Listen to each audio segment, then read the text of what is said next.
Hello madam, ಹೇಗಿದ್ದೀರಾ?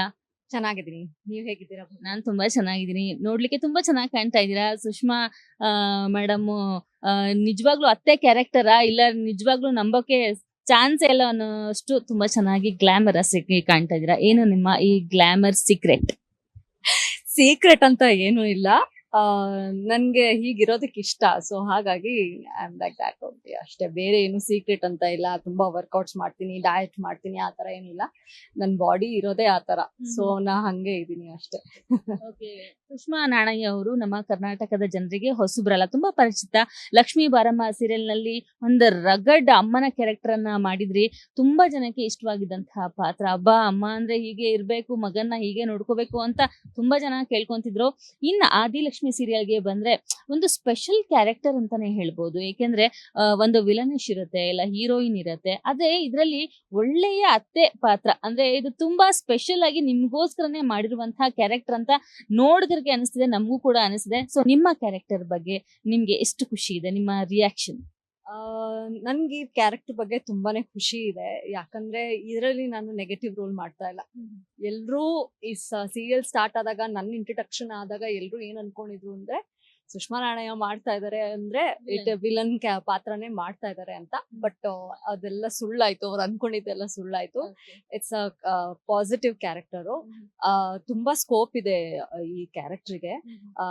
ಇನ್ನು ಕತೆ ಓಪನ್ ಆಗ್ತಾ ಹೋಗ್ಬೇಕು. ಅವಾಗ ದೇವ್ಕಿ ಏನು, ಪಾಸ್ಟ್ ಏನು, ಅದೆಲ್ಲ ಓಪನ್ ಆಗ್ತಾ ಹೋಗುತ್ತೆ. ಈ ಮನೇಲಿ ಅವಳದು ಅಸ್ತಿತ್ವ ಹೇಗೆ, ಅವಳು ಮುಂಚೆ ಹೇಗಿದ್ಲು, ಏನಾಯ್ತು ಅವಳ ಲೈಫ್ ಅಲ್ಲಿ, ಅವಳು ಯಾಕೆ ಮನೇಲೇ ಇದ್ದಾಳೆ ಅಂದ್ರೆ ತಂದೆ ಮನೇಲೇ ಇದ್ದಾಳೆ, ಇದೆಲ್ಲ ಓಪನ್ ಆಗ್ತಾ ಹೋಗುತ್ತೆ. ಓಕೆ.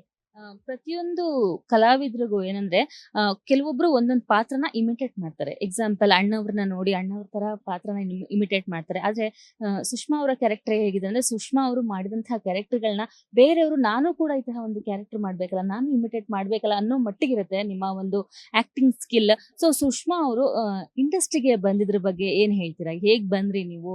ಎಲ್ಲಿಂದ ಶುರು ಆಯ್ತು ನಿಮ್ಮ ಒಂದು ಸೀರಿಯಲ್ ಜರ್ನಿ ಅಂತ? ತುಂಬಾ ದೊಡ್ಡ ಮಾತು ನೀವು ಹೇಳಿದ್ದು. ನನ್ನ ಇಮಿಟೇಟ್ ಮಾಡ್ತಾರೆ, ಮಾಡ್ಬೇಕು ನಂತರ ಅಂತ ಅನ್ಕೊಳ್ತಾರೆ ಅಂತ ಹೇಳಿದ್ ದೊಡ್ಡ ಮಾತು. ಸೀರಿಯಲ್ಗೆ ನಾನು ಬರೋದು ಹೇಗೆ ಆಯ್ತು ಅಂತಂದ್ರೆ, ನಾನು ಥಿಯೇಟರ್ ಮಾಡ್ತಾ ಇದ್ದೆ. ನನ್ನ ಕಾಲೇಜ್ ಡೇಸ್ ಅಲ್ಲಿ ನಾನು ನಾಟಕಗಳನ್ನ ಮಾಡ್ತಾ ಇದ್ದೆ. ಥಿಯೇಟರ್ ಆರ್ಟಿಸ್ಟ್ ನಾನು. ಹಾಗೆ ನಾನು ನನ್ನ ಫ್ರೆಂಡ್ಸ್ ಎಲ್ಲ ಸೇರ್ಕೊಂಡು ಒಂದು ಪುಟ್ಟ ಟ್ರೂಪ್ ಕೂಡ ಮಾಡ್ಕೊಂಡ್ವಿ, ರಂಗವಲ್ಲಿ ಅಂತ. ಅದಕ್ಕಿಂತ ಮುಂಚೆ GPIR ಅಂತ ಮೈಮಮೇಶ್ ಅವ್ರ ತಂಡದಲ್ಲಿ ಇದ್ದೆ ನಾನು. ಅಲ್ಲಿ ಸಾಕಷ್ಟು ಕಲಿತೆ. ಆಮೇಲೆ ಅದಕ್ಕಿಂತ ಮುಂಚೆ ಏನು ಅಂದ್ರೆ ಒಂದು ಕಾಲೇಜು ರಂಗೋತ್ಸವ ಅಂತ ಮಾಡ್ತಾರೆ ರಂಗಾಯಣದವರು, ಮೈಸೂರು ರಂಗಾಯಣದವರು. ಸೊ ಅದ್ರಿಂದಾನೇ ನಾನು ಇಂಟ್ರೊಡ್ಯೂಸ್ ಆಗಿದ್ದು ಥಿಯೇಟರ್ಗೆ, ಕಾಲೇಜು ರಂಗೋತ್ಸವ ಇಂದ. ಅಲ್ಲಿ ಬದುಕಲು ಕಲಿಯಿರಿ ಅಂತ ಒಂದು ನಾಟಕ ಮಾಡ್ತೀನಿ. ತುಂಬಾ ಫೇಮಸ್ ಆಗುತ್ತೆ ನನ್ನ ಕ್ಯಾರೆಕ್ಟರ್, ಪರಮೇಶಿ ಅಂತ. ಅದೊಂದು ನ್ಯೂಟ್ರಲ್ ಕ್ಯಾರೆಕ್ಟರ್. ನಾವೆಲ್ಲ ವುಮೆನ್ಸ್ ಕಾಲೇಜು, ಬಟ್ ಹುಡುಗರ ಪಾತ್ರ ಮಾಡಿದ್ವಿ ಎಲ್ಲರೂ. ಸೊ ಅದ್ರಲ್ಲಿ ನನ್ ಪರಮೇಶಿ ಅನ್ನೋ ಪಾತ್ರ ಅದು ತುಂಬಾನೇ ಹಿಟ್ ಆಯ್ತು ಅಂತಾನೆ ಹೇಳ್ಬಹುದು. ಸೊ ಎಲ್ರು ನನ್ನನ್ನು ಪರಮೇಶಿ ಅಂತಾನೆ ಕರಿತಾ ಇದ್ರು, ಅಷ್ಟ್ರ ಮಟ್ಟಿಗೆ ಆ ಪಾತ್ರ ಹಿಟ್ ಆಯ್ತು. ಅದಾದ್ಮೇಲಿಂದ ನನಗೆ ಇನ್ನೂ ಮಾಡ್ಬೇಕು ಅಂತ ಅನ್ಸಕ್ ಶುರು ಆಯ್ತು. ಸೊ ಹಾಗಾಗಿ ರಂಗಾಯಣಕ್ಕೆ ಹೋಗ್ತಾ ಇದ್ದೆ. GPIR ಅಲ್ಲಿ ನನ್ನನ್ನು ತಗೊಂಡ್ರು ಮೈಮಮೇಶ್ ಅವರು. ಅಲ್ಲಿ ಒಂದಷ್ಟು ದಿನ ನಾಟಕ ಮಾಡಿದೆ. ಸೊ ಅದಾದ್ಮೇಲೆ ರಂಗವಲ್ಲಿ ಅಂತ ನಾವು ಒಂದು ತಂಡ ಕಟ್ಟಿದ್ವಿ. ಸೊ ಫ್ರೆಂಡ್ಸ್ ಎಲ್ಲ ಸೇರ್ಕೊಂಡು ಅದು ಇವಾಗ ತುಂಬಾ ಚೆನ್ನಾಗಿ ನಡೀತಾ ಇದೆ ಮೈಸೂರಲ್ಲಿ. ನಾನು ಇನ್ಆಕ್ಟಿವ್ ಮೆಂಬರ್ ಅದಕ್ಕೆ ಅಷ್ಟೇನೆ.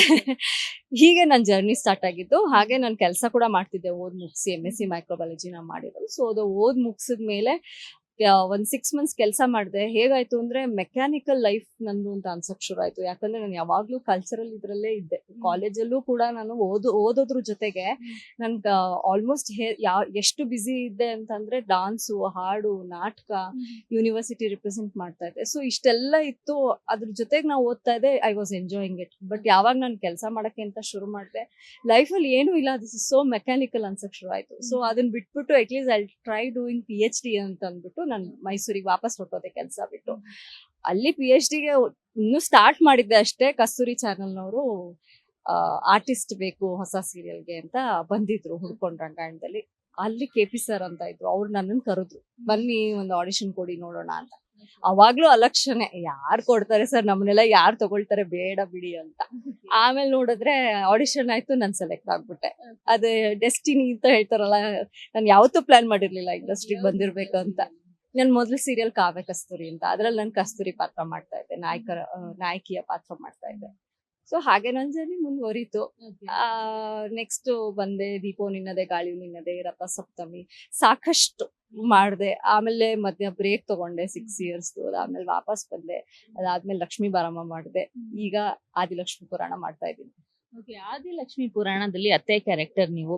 ಸೊ ಈ ಒಂದು ಕ್ಯಾರೆಕ್ಟರ್ ತುಂಬಾ ರೇರ್ ಅಂತ ಹೇಳ್ಬೋದು. ಯಾಕೆಂದ್ರೆ ಎಲ್ಲರೂ ಕೂಡ ಸೆಲ್ಫಿಶ್ ಆಗಿ ಥಿಂಕ್ ಮಾಡ್ತಾರೆ. ನನ್ಗೇನು ಲೈಫೇ ಕೊಡ್ಲಿಲ್ಲ ನಮ್ ತಂದೆ, ನಾನ್ ಯಾಕೆ ಈ ಮನೆಗೆ ಒಳ್ಳೇದ್ ಮಾಡ್ಬೇಕು, ಈ ತರ ಒಂದು ವಿಲನಿಶ್ ಕ್ಯಾರೆಕ್ಟರ್ ಗಳನ್ನ ನೋಡ್ತೀವಿ. ನಿಜಕ್ಕೂ ಈ ತರ ಅತ್ತೆ ಇರ್ತಾರಾ? ಯಾಕೆಂದ್ರೆ ತಮ್ಮನ್ನ ಅಣ್ಣನ ಮಕ್ಳಿಗೋಸ್ಕರ ನೀವು ಬದುಕ್ತಾ ಇದ್ದೀರಾ. ನಿಮ್ಮ ಲೈಫಲ್ಲಿ ಸಿಗದೇ ಇರೋಂಥದ್ದನ್ನ ನಿಮ್ಮ ಅಣ್ಣನ ಮಕ್ಕಳಲ್ಲಿ ತಮ್ಮನ ಮಕ್ಕಳಲ್ಲಿ ಕೊಡೋದಿಕ್ಕೆ ನೀವು ಟ್ರೈ ಮಾಡ್ತೀರಾ. ಈ ತರ ಕ್ಯಾರೆಕ್ಟರ್ ನಿಜವಾಗ್ಲೂ ಇರ್ತಾರಾ ಮೇಡಮ್? ನೀವೆಲ್ಲರೂ ಕೇಳಿದಿರಾ?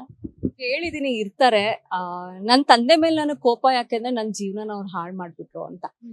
ಅವರು ನಾನು ಯಾರನ್ನೋ ಏನೋ ನನ್ಗೊಂದು ಪಾಸ್ಟ್ ಇದೆ. ಸೊ ಆ ಪಾಸ್ಟ್ ಅಲ್ಲಿ ಅಲ್ಲಿಂದ ನನ್ನನ್ನ ಕರ್ಕೊಂಡ್ ಬಂದ್ಬಿಟ್ಟಿದ್ದಾರೆ. ಕರ್ಕೊಂಡ್ ಬಂದ್ ಮನೇಲೆ ಇಟ್ಕೊಂಡಿದ್ದಾರೆ. ಅದ್ರದ್ದು ನನ್ಗೆ ಒಂಚೂರು ಇಷ್ಟ ಇಲ್ಲ. ತಂದೆ ಮುಖ ನೋಡಕ್ಕೂ ಕೂಡ ಅವಳಿಗೆ ಇಷ್ಟ ಇರಲ್ಲ. ಆದ್ರೆ ಮನೆಯವ್ರಿಗೆ ಒಳ್ಳೇದ್ ಮಾಡ್ಬೇಕು ಅಂತ ಇದೆ. ಅದ್ ಬಿಟ್ರೆ ಈ ವಿಲನ್ ಆಗಿ ನಾನು ಅವ್ರನ್ನ ಹಾಳು ಮಾಡ್ಬೇಕು ಇವ್ರನ್ನ ಹಾಳ್ಬೇಕು ಅಂತ ಇಲ್ಲ. ಮನೆ ಮಕ್ಳೆಲ್ಲ ನನ್ ಮಕ್ಳು ಅನ್ನೋ ತರನೇ ನಾನು ಅನ್ಕೊಂಡಿದೀನಿ. ಸೊ ಈ ತರ ಕ್ಯಾರೆಕ್ಟರ್ಸ್ ಇದ್ದೇ ಇರ್ತಾರೆ. ಇರಲ್ಲ ಅಂತ ಹೇಳಕ್ ಸಾಧ್ಯ ಇಲ್ಲ. ಇಲ್ದೇ ಇರೋ ಪಾತ್ರಗಳನ್ನ ಯೂಶುವಲಿ ಬರೆಯೋದು ಕಡಿಮೆ. ಆ ಪಾತ್ರಗಳನ್ನ ನೋಡಿರ್ತಾರೆ, ಅದನ್ನ ಜೀವಿಸಿ ನೋಡಿರ್ತಾರೆ. ಸೊ ಅದನ್ನ ಬರೆದಿರ್ತಾರೆ, ಈ ತರ ಇರಬಹುದು ಒಂದ್ ಪಾತ್ರ ಅನ್ನೋ ತರ. ಸೊ ಹಂಗಾಗಿ ಅದಕ್ಕೆ ನಾನು ಮಕ್ಳಿಗೆ ತುಂಬಾ ಕ್ಲೋಸ್ ಅತ್ತೆ. ಅವ್ರಿಗೇನ್ ಅನ್ಯಾಯ ಆದ್ರೂನು ಅವಳು ಮೊದ್ಲು ಬಂದ್ ನಿಂತ್ಕೊಳ್ಳೋದೆ ದೇವ್ಕಿ. ಅವಳು ಮಾತಾಡ್ತಾಳೆ, ಆದ್ರೆ ಅದು ಆಗುತ್ತೋ ಬಿಡುತ್ತೋ ಅದು ಬೇರೆ ಪ್ರಶ್ನೆ. ಬಟ್ ಅವಳು ಅವ್ರಿಗೆ ಸಪೋರ್ಟಿವ್ ಆಗಿ ನಿಂತ್ಕೊಳ್ತಾಳೆ. ಇನ್ನ ಒಂದು ಈ ಅತ್ತೆ ಪಾತ್ರ ಇದೆಯಲ್ಲ, ಇದು ತುಂಬಾನೇ ಒಂದು ಡಿಫ್ರೆಂಟ್ ಅಂತ ಹೇಳ್ಬೋದು. ಯಾಕಂದ್ರೆ ಬಹಳಷ್ಟು ಸೀರಿಯಲ್ಗಳಲ್ಲಿ ಸೈಡ್ ಕ್ಯಾರೆಕ್ಟರ್ ಅಂದ್ರೆ ಸೈಡ್ ಮಾಡ್ಬಿಡ್ತಾರೆ, ಸೈಡ್ಗೆ ಇಟ್ಬಿಡ್ತಾರೆ ಅಂತ ಇರುತ್ತೆ. ಆದ್ರೆ ಈ ಆದಿಲಕ್ಷ್ಮಿ ಪುರಾಣದಲ್ಲಿ ಪ್ರತಿಯೊಬ್ರು ಕ್ಯಾರೆಕ್ಟರ್ಗೂ ಅವ್ರದೇ ಆದ ವೆಯ್ಟೇಜಸ್ ಇದೆ. ಸೊ ನಿಮ್ಮ ಕ್ಯಾರೆಕ್ಟರ್ ನೋಡ್ಲಿಕ್ಕೆ ಅತ್ತೆ ಪಾತ್ರ ಇರ್ಬೋದು, ಆದ್ರೆ ಅದು ಅಂದ್ರೆ ಇತ್ತೀಚೆಗೆ ತುಂಬಾ ಜಾಸ್ತಿ ತೆರ್ಕೊಳ್ತಾ ಇದೆ, ಎಕ್ಸ್ಪೋಸ್ ಆಗ್ತಿದೆ ನಿಮ್ಮ ಒಂದು ಕ್ಯಾರೆಕ್ಟರ್. ಸೊ ಇನ್ನ ಏನಾದ್ರು ಟ್ವಿಸ್ಟ್ ಅಂಡ್ ಟರ್ನ್ಸ್ ಇದೆಯಾ ನಿಮ್ಮ ಒಂದು ಹಿಸ್ಟ್ರಿ? ಅಂದ್ರೆ ದೇವ್ಕಿಯ ಒಂದು ಹಿಂದಿನ ಇತಿಹಾಸ, ಹಿಂದಿನ ಕಥೆಗಳ ಬಗ್ಗೆ ಒಂದು ಏನಾದ್ರು ಎಪಿಸೋಡ್, ಹೊಸ ಅಧ್ಯಾಯ, ದೇವ್ಕಿ ಅಧ್ಯಾಯ, ಈ ತರ ಏನಾದ್ರು ಇರ್ಬೋದಾ? ಖಂಡಿತ ಇದೆ. ನೀವು ಕಾಯ್ಬೋದು ಅದಕ್ಕೋಸ್ಕರ. ಅವಳ ಪಾಸ್ಟ್ ಹೆಂಗ್ ಓಪನ್ ಆಗುತ್ತೆ, ಯಾರು ಏನು, ಯಾರ ಸಂಬಂಧ ಹೇಗಿದೆ, ಯಾವ ತರ ಇದೆ, ಎಲ್ಲ ಓಪನ್ ಆಗ್ತಾ ಹೋಗುತ್ತೆ. ತುಂಬಾ ಇಂಟ್ರೆಸ್ಟಿಂಗ್ ಆಗಿರೋ ಕ್ಯಾರೆಕ್ಟರ್, ಇಂಟ್ರೆಸ್ಟಿಂಗ್ ಆಗಿರೋ ಪಾಸ್ಟ್ ಇದೆ ಅವಳಿಗೆ. ಸೊ ಜನರು ಖಂಡಿತ ಕುತೂಹಲದಿಂದ ಅದಕ್ಕೋಸ್ಕರ ಕಾಯ್ಬೋದು. ಕಿರುತೆರೆ ಇಂಡಸ್ಟ್ರಿನಲ್ಲಿ ನಾಯಕ ನಾಯಕಿ ಬಿಟ್ರೆ ಇನ್ಯಾರಿಗೂ ಅಷ್ಟೊಂದು ಹೈಪ್ ಕ್ರಿಯೇಟ್ ಇರಲ್ಲ.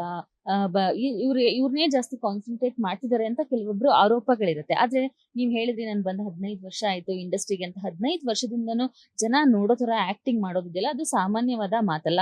ಸೊ ಇತ್ತೀಚೆಗೆ ಬರುವಂತಹ ಸೀರಿಯಲ್ಗಳಲ್ಲಿ ಈ ತರ ಕ್ಯಾರೆಕ್ಟರ್ಗಳು ಅಂದ್ರೆ ಇಷ್ಟೊಂದು ಎಕ್ಸ್ಪೋಸ್ ಆಗ್ತಿಲ್ಲ, ಅಂದ್ರೆ ನಿಮ್ಮ ಅಭಿನಯಕ್ಕೆ ಒತ್ತು ಕೊಡ್ತಾ ಇದಾರೆ. ಸೊ ಈ ಒಂದು ಹೆಣ್ಮಕ್ಳು ಸೀರಿಯಲ್ ಇಂಡಸ್ಟ್ರಿಗೆ ಬಂದ್ರೆ, ನೀವು ಇಷ್ಟು ವರ್ಷದಿಂದ ಎಜುಕೇಟೆಡ್ ಆಗಿ ನೀವ್ ಹೇಳಿದ್ರೆ MSc ಎಲ್ಲ ಮಾಡ್ಕೊಂಡಿದೀನಿ ಅಂತ. ಸೊ ಆ ಒಂದು ಫೀಲ್ಡ್ ಇಂದ ಈ ಫೀಲ್ಡ್ ಗೆ ಬಂದ್ರೆ ನಿಜಕ್ಕೂ ಅವ್ರಿಗೆ ಒಂದು ನೆಲೆ ಅನ್ನೋದು ಇರತ್ತಾ? ಇಲ್ಲಿ ಸಕ್ಸಸ್ ಆಗ್ಬೋದಾ? ಈಗ ಇತ್ತೀಚೆಗೆ ಸೀರಿಯಲ್ ಇಂಡಸ್ಟ್ರಿಗೆ ಬರುವಂತಹ ಹೆಣ್ಣು ಮಕ್ಕಳಿಗೆ ಒಂದು ಸಕ್ಸಸ್ಫುಲ್ ವುಮನ್ ಆಗಿ ನಿಮ್ಮ ಒಂದು ಮಾತುಗಳೇನಿದೆ? ನಾನ್ ಏನ್ ಹೇಳಕ್ ಇಷ್ಟಪಡ್ತೀನಿ ಅಂದ್ರೆ, ಈ ಇಂಡಸ್ಟ್ರಿಗೆ ಬರ್ಲಿ ಆಯ್ತಾ, ಇಲ್ಲಿ ಬಂದು ಮಾಡ್ಲಿ, ಆದ್ರೆ ಮುಗಿಸಿ ಬರ್ಲಿ ಅಂತ ನಾನು ಹೇಳ್ತೀನಿ. ಒಂದ್ರ ಇರ್ಬೇಕು, ಎಜುಕೇಶನ್ ಇರ್ಬೇಕು, ಜೊತೆಗೆ ಏನಾದ್ರೂ ಇನ್ನೊಂದು ಬ್ಯಾಕಪ್ ತರ ಇರ್ಬೇಕು ಆಯ್ತಾ. ಯಾಕಂದ್ರೆ ಇವಾಗ ಒಂದು ಸೀರಿಯಲ್ ನಾವು ತಗೊಂಡ್ವಿ, ಅದ್ರಲ್ಲಿ ನಿಮ್ಗೆ ಹೀರೋಯಿನ್ ಪಾತ್ರನೇ ಸಿಕ್ಕರೆ ಓಕೆ, ಇಲ್ಲ ಹೀರೋಯಿನ್ ಸಿಕ್ಕಿಲ್ಲ, ಸಪೋರ್ಟಿಂಗ್ ರೋಲ್ ಸಿಕ್ಕಿದೆ, ಅದು ಎಷ್ಟು ದಿನ ಬರುತ್ತೆ ಅಂತ ಗೊತ್ತಿಲ್ಲ. ನಮ್ದೇ ಅಂತ ಕಮಿಟ್ಮೆಂಟ್ ಇರ್ಬೋದು, ಇಲ್ದೇ ಇರ್ಬೋದು, ಬ್ಯಾಕಪ್ ಇರ್ಬೋದು, ಇಲ್ದೇ ಇರ್ಬೋದು. ಸೊ ಅದನ್ನೆಲ್ಲ ತೂಗಿಸ್ಕೊಂಡು ಹೋಗ್ಬೇಕು. ಇವಾಗ ಏನಾದ್ರು ಸ್ಟ್ರಗಲ್ ಮಾಡ್ಬೇಕು ಅಂತಂದ್ರೆ ಅದನ್ನ ರೆಡಿಯಾಗಿ ಬರ್ಬೇಕು ಅವರು. ನಾನು ಸ್ಟ್ರಗಲ್ ಮಾಡ್ತೀನಿ, ಇಲ್ಲೇ ಇರ್ತೀನಿ ಅಂತ. ಬಟ್ ಎಷ್ಟು ಮಟ್ಟಿಗೆ ಸಕ್ಸಸ್ ಆಗುತ್ತೆ, ಇಟ್ ಆಲ್ಸೋ ಡಿಪೆಂಡ್ಸ್ ಆಯ್ತಾ. ನೀವು ಆಕ್ಟಿಂಗ್ ಕಲ್ತು ಬರಬಹುದು, ಅಥವಾ ನೀವು ಇನ್ಬಾರ್ನ್ ನಿಮ್ಗೆ ಟ್ಯಾಲೆಂಟ್ ಇರಬಹುದು. ನೀವು ಅದನ್ನ ಚೆನ್ನಾಗಿ ಮಾಡಿದ್ರೆ ಖಂಡಿತ ಇಂಡಸ್ಟ್ರಿಗೆ ಗುರ್ತಿಸುತ್ತೆ ಅಂತ, ಅವ್ರನ್ನ ಗುರ್ತಿಸಿ ಅವ್ರಿಗೆ ಕೆಲಸ ಕೊಡುತ್ತೆ. ಇನ್ನೊಂದೇನು ಅಂದ್ರೆ, ಒಂದು ಸೀರಿಯಲ್ ಮುಗ್ದು ಇನ್ನೊಂದು ಸೀರಿಯಲ್ ಸ್ಟಾರ್ಟ್ ಆಗೋವರೆಗೂ ನಿಮಗ್ ಬ್ಯಾಕಪ್ ಇರ್ಬೇಕು. ಯಾಕಂದ್ರೆ ಕೆಲವೊಬ್ರಿಗೆ ಈಗ ಮುಗಿದ ತಕ್ಷಣ ಹೊಸ ಸೀರಿಯಲ್ ಸಿಗ್ಬೋದು, ಇನ್ ಕೆಲವೊಬ್ರಿಗೆ 7-8 ತಿಂಗಳು ಕಾಯ್ಬೇಕಾಗ್ಬೋದು. ಸೊ ಆ ಟೈಮಲ್ಲಿ ನಾನು ಹೆಂಗ್ ಸರ್ವೈವ್ ಆಗಬಹುದು, ಅದ್ರ ಬಗ್ಗೆ ಎಲ್ಲ ಸ್ವಲ್ಪ ಯೋಚನೆ ಮಾಡ್ಬೇಕು. ಸುಮ್ಮನೆ ಸಿಕ್ತು ಬಂದ್ಬಿಡ್ತೀವಿ. ತುಂಬಾ ಕಷ್ಟದಲ್ಲಿ ಬಂದು ಇಲ್ಲಿ ಬೆಳ್ದಿರೋರು ತುಂಬಾ ಜನ ಇದ್ದಾರೆ. ಆ ಕಷ್ಟ ಅದನ್ನ ಕಷ್ಟನ ಅವರು ಸುಖವಾಗಿ ಹೇಗೆ ಬದಲಾಯಿಸ್ಕೊಂಡ್ರು, ಹಾಗೆ ಅವ್ರ ಮೇಲೆ ಡಿಪೆಂಡ್ ಆಗುತ್ತೆ ಎಷ್ಟ್ರ ಮಟ್ಟಿಗೆ ಅಂದ್ರೆ ಅದನ್ನೊಂಥರ ಆರಾಧಿಸ್ಬೇಕು ಕಲೆನ, ಪ್ಯಾಷನ್ ಇರ್ಬೇಕು ಅದಕ್ಕೆ, ನಾನ್ ಮಾಡ್ತೀನಿ ಅಂತ. ಸೊ ಅದ್ರ ಜೊತೆಗೆ ಒಂದ್ ಪ್ಯಾರಲಲ್ ಅಂತ ಏನಾದ್ರು ಇಟ್ಕೊಂಡಿರ್ಬೇಕು ಪ್ರೊಫೆಷನ್ ಅಂತ, ಆಯ್ತಾ. ಹೀಗೆ ಹೇಳ್ತಾರೆ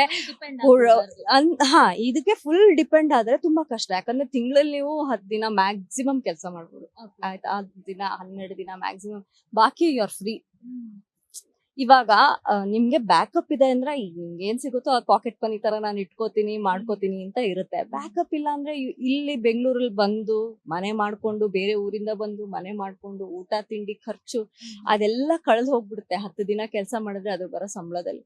ಸೊ ಏನೋ ಒಂದ್ ಎಕ್ಸ್ಟ್ರಾ ಇರ್ಬೇಕು ನಮ್ ಕೈಯಲ್ಲಿ ಅಂತ ನಾನ್ ಹೇಳಕ್ ಇಷ್ಟಪಡ್ತೀನಿ. ಸಿನಿಮಾ ಇಂಡಸ್ಟ್ರಿ, ಸೀರಿಯಲ್ ಇಂಡಸ್ಟ್ರಿ ಅಂದ್ರೆ ಗ್ಲಾಮರ್ ತುಂಬಾ ಇಂಪಾರ್ಟೆಂಟ್, ಅದಕ್ಕಿಂತ ಇಂಪಾರ್ಟೆಂಟ್ ಆಕ್ಟಿಂಗ್. ಸೊ ಗ್ಲಾಮರ್ ಇದ್ರೆ ಒಬ್ರಿಗೆ ಆಕ್ಟಿಂಗ್ ಗೊತ್ತಿರಲ್ಲ, ಆಕ್ಟಿಂಗ್ ಇದ್ರೆ ಗ್ಲಾಮರ್ ಗೊತ್ತಿಲ್ಲ. ಬಟ್ ಗಾಡ್ ಗ್ರೇಸ್ ಅಂತ ಹೇಳ್ಬೋದು ಸುಷ್ಮಾ ನಾಣಯ್ಯ ಅವ್ರಿಗೆ ಗ್ಲಾಮರ್ ಇದೆ, ಆಕ್ಟಿಂಗ್ ಸ್ಕಿಲ್ ಕೂಡ ಗೊತ್ತಿದೆ. ಆಕ್ಟಿಂಗ್ ಇಂದನೂ ಸೆಳಿತೀರಾ, ನಿಮ್ಮ ಒಂದು ಸೌಂದರ್ಯದಿಂದನೂ ಸೆಳಿತೀರಾ. ಲಕ್ಷ್ಮೀ ಬಾರಮ್ಮ ಸೀರಿಯಲ್ ಬಂದಾಗ ತುಂಬಾ ಜಾಸ್ತಿ ಮಾತುಕತೆ ಆಗಿದ್ದು ನಿಮ್ಮ ಒಂದು ಗ್ಲಾಮರ್ ಬಗ್ಗೆ, ನೀವು ಹೆಂಗ್ ಮೇಂಟೈನ್ ಮಾಡ್ತೀರಾ ಅಂತ ಸುಮಾರು ಇಂಟರ್ವ್ಯೂಗಳನ್ನ ನೋಡಿದ್ದೆ ಅದರಲ್ಲಿ. ಸೊ ನಮ್ಗೆ ಸೀರಿಯಲ್ ಸ್ಟಾರ್ ಟೀಮ್, ನಮ್ ಗ್ಯಾರಂಟಿ ನ್ಯೂಸ್ಗೆ ಹೇಳ್ಬೋದಾ ನಿಮ್ಮ ಒಂದು ಸೀಕ್ರೆಟ್ಸ್? ನೀವೇನಾದ್ರೂ ಡಯಟ್ ಮೇಂಟೈನ್ ಮಾಡ್ತೀರಾ, ಅಥವಾ ಒಬ್ಬೊಬ್ರು ಹೇಳ್ತಾರೆ ತುಂಬಾ ಖುಷಿಯಾಗಿರೋದೇ ಲೈಫ್ ಅಲ್ಲಿ ಮುಖ್ಯ, ಅದೇ ನಮ್ಮನ್ನ ತುಂಬಾ ಚೆನ್ನಾಗಿಟ್ಟಿರುತ್ತೆ, ಸೌಂದರ್ಯವನ್ನ ಚೆನ್ನಾಗಿಟ್ಟಿರುತ್ತೆ ಅಂತ ಹೇಳ್ತಾರೆ. ನಿಮ್ಮ ಒಂದು ಗ್ಲಾಮರ್ ಸ್ಟೇಟ್ಮೆಂಟ್ ಏನು? ಗ್ಲಾಮರ್ ಸ್ಟೇಟ್ಮೆಂಟ್ ಅಂತ ಏನಿಲ್ಲ, ನಾವು ಖುಷಿಯಾಗಿರ್ಬೇಕು ಯಾವಾಗ್ಲೂ. ಫಸ್ಟ್ ಖುಷಿಯಾಗಿರ್ಬೇಕು. ಕೆಲವೊಬ್ರಿಗೆ ಅದು ದೈವದತ್ತ, ಏನು the body type is only like that. ಹಂಗಾಗಿ ಅವ್ರೇನು ಮಾಡೇ ಇರೋದಿಲ್ಲ. ಅಂದ್ರೆ ಈಗ ಸ್ಕಿನ್ ಮೇಂಟೆನೆನ್ಸ್ ಮಾಡ್ಲೇಬೇಕು. ಮೇಂಟೆನೆನ್ಸ್ ಅದ್ ಬಿಟ್ರೆ ನಾನು ಜಾಸ್ತಿ ವಾಕಿಂಗ್ ಆಗ್ಲಿ, ಡಯಟ್ ಆಗ್ಲಿ, ಜಿಮ್ ಆಗ್ಲಿ ನಾನು ಮಾಡಿಲ್ಲ. ಇನ್ ಮುಂದೆ ಮಾಡ್ಬೇಕು ಅಂತ ತುಂಬಾ ದಿವಸದಿಂದ ಅನ್ಕೋತಾ ಇದೀನಿ. ಅದಿನ್ನೂ ಮುಹೂರ್ತ ಕೂಡ ಬಂದಿಲ್ಲ ಅದಕ್ಕೆ. ಸೊ ಮೇ ಬಿ ಈ ವರ್ಷ ನಾನು ಮಾಡ್ತೀನಿ ಅಂತ ಅನ್ಕೊಂಡಿದೀನಿ. ಸೊ ಅದೇ, ನಿಮ್ ಡೆಡಿಕೇಶನ್ ತುಂಬಾ ಮುಖ್ಯ. ಈಗ ನನ್ಗೆ ಈ ತರ ಪಾತ್ರಗಳು ಸಿಗುತ್ತೆ ಅಂದ್ರೆ ನಾನು ಹೀಗಿರೋದಕ್ಕೆ ಸಿಗುತ್ತೆ. ಅಂದ್ರೆ ಗ್ಲಾಮರಸ್ ಆಗಿರೋದಕ್ಕೆ ಅಂತಲ್ಲ, ನಾನು ತಕ್ಕ ಮಟ್ಟಿಗೆ ಆಕ್ಟಿಂಗು ಮಾಡ್ತೀನಿ ನಾನು ಚೆನ್ನಾಗಿ. ಸೊ ಅಲ್ಲಿ ನಾನು ವಿಲನ್ ಆಗಿ ಮಾಡಿದ್ದೆ, ಇಲ್ಲಿ ನಾನು ವಿಲನ್ ಅಲ್ಲ. ಸೊ ಅಲ್ಲಿ ಬೇರೆ ತರ ಆಕ್ಟಿಂಗು, ಇಲ್ಲೇ ಬೇರೆ ತರ ಆಕ್ಟಿಂಗ್. ಸೊ ಒಂದ್ ಆರ್ಟಿಸ್ಟಿಗೆ ತನ್ನಲ್ಲಿ ಏನ್ ಟ್ಯಾಲೆಂಟ್ ಇದೆ ಅದನ್ನ ಎಕ್ಸ್ಪ್ಲೋರ್ ಮಾಡೋದಕ್ಕೆ ಈ ತರ ಬೇರೆ ಬೇರೆ ಪಾತ್ರಗಳು ಸಿಗ್ತಾ ಇರ್ಬೇಕು. ಒಂದೇ ತರ ಮೊನೋಟನಸ್ ಆಗಿರೋ ಪಾತ್ರಗಳು ಸಿಗ್ಬಾರ್ದು. ಸೊ ನನಗೆ ಲಕ್ಷ್ಮೀ ಬಾರಮ್ಮ ಆದ್ಮೇಲೆ ಸಾಕಷ್ಟು ಮತ್ತೆ ವಿಲನ್ ಪಾತ್ರಗಳೇ ಬಂತು. ಆದ್ರೆ ನಾನು ಈ ಪಾತ್ರ ಕಾದು ಇದೇ ಪಾತ್ರ ಮಾಡ್ತಾ ಇದ್ದೀನಿ. ಸೊ ಆಲ್ಮೋಸ್ಟ್ ನಾನು 7-8 months ಇದಕ್ಕೆ ಕಾದಿದ್ದೀನಿ ನಾನು. ಮಧ್ಯದಲ್ಲಿ ನಂಗೆ ಎಷ್ಟೊಂದು ಬಂದ್ರು ಕೂಡ ಆಲ್ಮೋಸ್ಟ್ 8 months ನಾನು ಕಾದು ಆಮೇಲಿಂದ ಇದು ಸೀರಿಯಲ್ ಸ್ಟಾರ್ಟ್ ಆಗಿತ್ತು.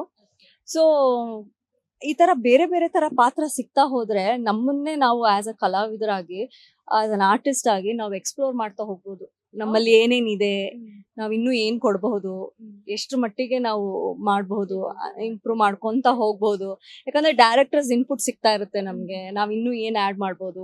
ಅದನ್ನೆಲ್ಲ ಮಾಡ್ತಾ ಹೋದ್ರೆ ನಮ್ ಇದು ಚೆನ್ನಾಗಿ ಬೆಳಿತಾ ಹೋಗುತ್ತೆ, ನಮ್ ಕ್ಯಾರೆಕ್ಟರ್ ಚೆನ್ನಾಗಿ ಬೆಳಿತಾ ಹೋಗುತ್ತೆ, ನಾವು ಜನರಿಗೆ ಹತ್ರ ಆಗ್ತೀವಿ ಅಷ್ಟೇ.